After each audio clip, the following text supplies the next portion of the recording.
Aujourd'hui, j'ai envie de vous parler d'un truc qui a vraiment changé ma manière de vivre les choses.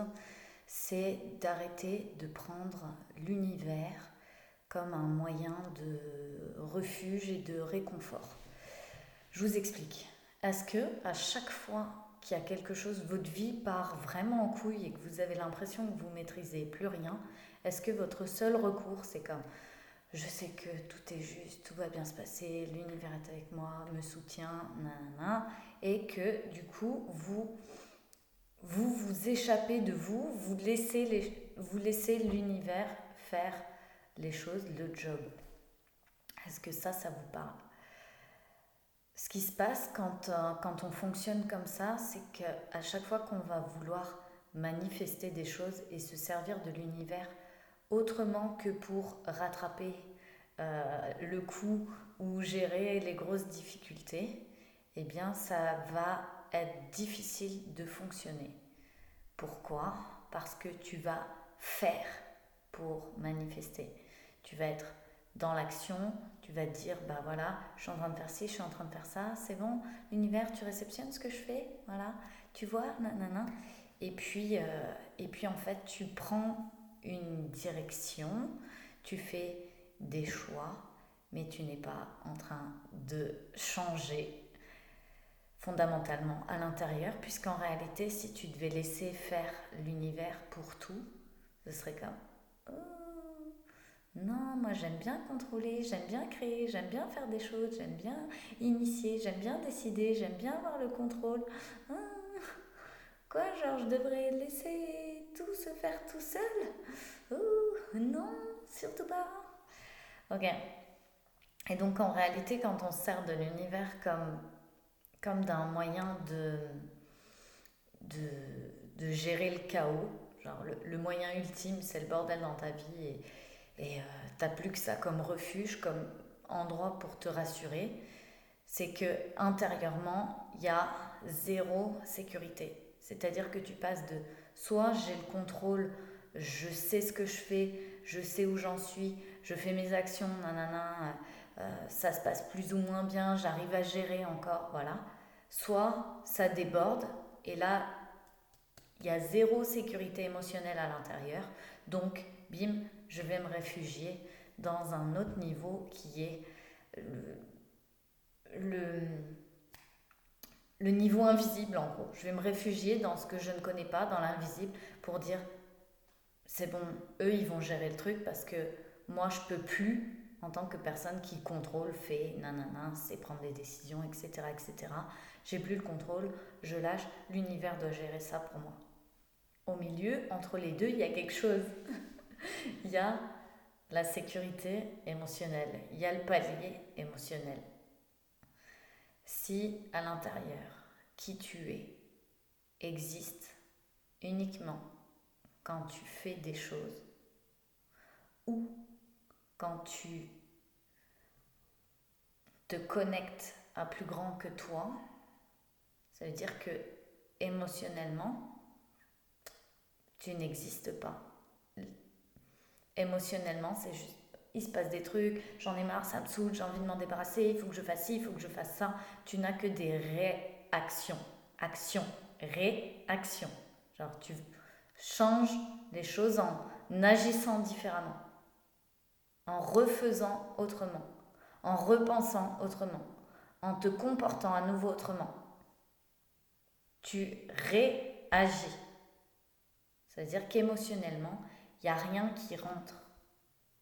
Tout est, il y a une émotion, je fais. Il y a une émotion, je fais. Il y a une émotion, je fais. Il y a une émotion, je fais. À aucun moment, c'est il y a une émotion et je ressens.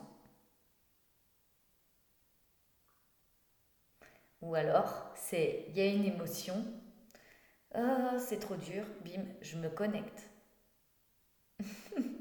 Pas je ressens, c'est je me connecte à plus grand que moi, à autre chose. Mais il n'y a pas le lien du milieu. C'est comme non, je ne veux pas.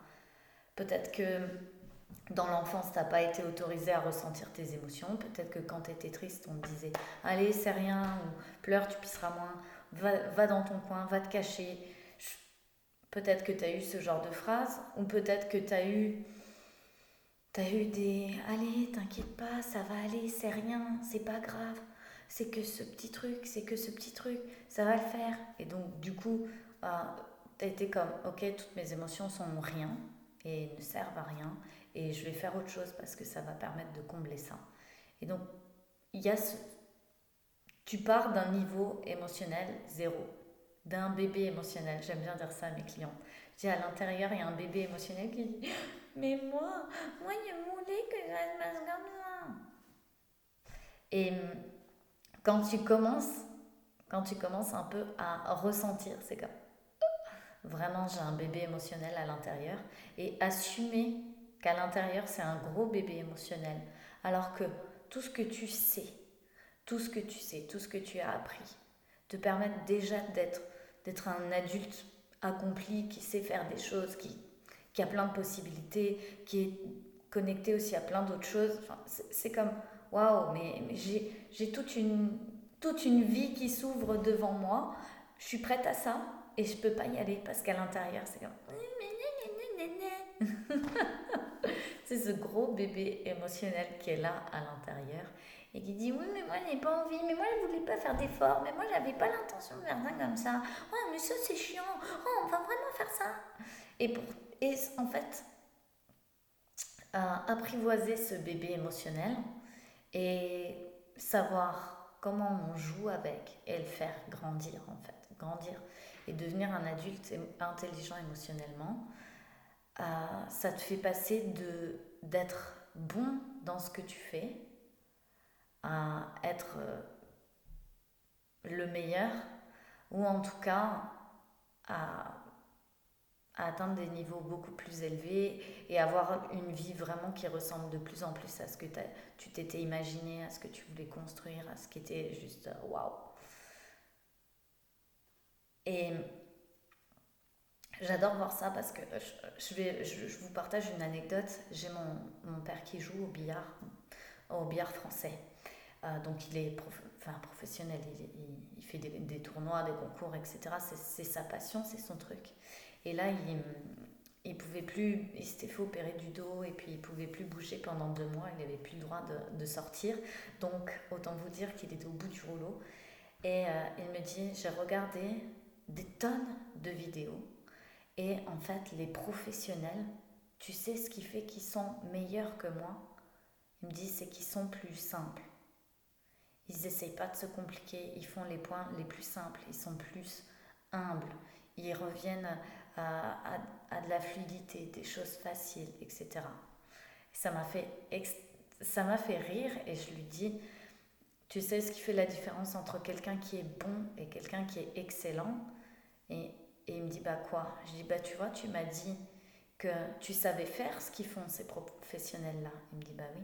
Et je dis, donc ce qui fait la différence entre quelqu'un qui est bon dans son domaine et quelqu'un qui est excellent, c'est pas le savoir-faire, c'est le savoir-être. Et elle m'a dit, ouais, oui, c'est vrai, c'est vrai. Il dit, des fois, je suis bourrin, alors qu'il suffirait d'être plus doux, de placer les billes de cette manière. Bref, il me parlait un peu plus technique, mais dans notre vie de tous les jours, c'est aussi exactement ça. Qu'est-ce qui fait qu'on se crée une vie excellente? C'est de savoir être émotionnellement. Et aujourd'hui, peut-être que là, quand je te parle de ça, tu te dis oui, effectivement, il y a zéro sécurité émotionnelle à l'intérieur, il y a zéro... tout ce que je ressens, ça me met en insécurité. Donc soit je dois contrôler et faire quelque chose, soit me connecter, laisser l'univers faire. Mais il y a pas de milieu, il n'y a pas d'endroit où tu peux continuer à te diriger émotionnellement, tu peux traverser des choses, comprendre de nouvelles choses, avoir des prises de conscience là-dedans. C'est juste, jusqu'à présent, c'était des prises de conscience sur de la technique, de la stratégie, du savoir-faire, des choses que, ah oui, ah bah, je savais pas faire ça, et puis j'ai pris conscience que en étant plus méticuleux dans ce truc, ou en faisant ci, ou en faisant ça, ça me facilitait la vie, je gagne du temps par là. Peut-être que tu as eu des prises de conscience dans tes savoir-faire, peut-être que tu as eu des prises de conscience dans tes connexions à plus grand, tu as reçu des choses, peu importe, et émotionnellement, on en est où? Voilà, c'était juste la question que j'avais envie de vous poser aujourd'hui et ce que j'avais envie de vous partager parce que émotionnellement, là à l'intérieur, il y a un petit bébé qui a des besoins depuis tellement longtemps, qui hurle, qui crie, qui essaye d'être entendu. On l'écoute jamais. On lui dit t'es trop bête. On lui dit tu sers à rien, t'es hystérique, mais ça va pas, mais t'en fais trop tout un plat, mais blablabla. Et le bébé à l'intérieur, il a juste envie de dire mais moi, et il faut juste le laisser s'exprimer, l'écouter, l'entendre, le laisser venir parce que il va rien se passer, ça va aller en fait. Sécurisez-vous de plus en plus là-dedans. Et puis après un autre palier de sécuriser un autre palier émotionnel, et ensuite un autre palier émotionnel, ensuite un autre palier émotionnel, et ainsi de suite, et ainsi de suite. Ça se fait étape par étape. L'émotionnel, c'est un pas après l'autre. Je travaille sur un truc. Toute la semaine, tu peux être sûr que tu vas avoir des événements qui vont te donner l'opportunité d'exploiter ce que tu viens de découvrir émotionnellement, de pouvoir pratiquer, pratiquer, pratiquer. Et puis, au bout d'un moment, tu as la sensation, ok, c'est bon. Et tu vas découvrir autre chose émotionnellement. Et puis, tu vas pratiquer. Et ainsi de suite, et ainsi de suite. Et tu vas voir, c'est juste un chemin incroyable à vivre et à parcourir. À faire solo, c'est pas évident parce que tu peux te perdre dans ce que tu ressens émotionnellement. Après, chacun son chemin, chacun le fait à sa manière. Il y a plein de personnes qui sont autodidactes. Moi, j'ai voulu le faire en autodidacte beaucoup, mais je me suis appuyée de plein de professionnels.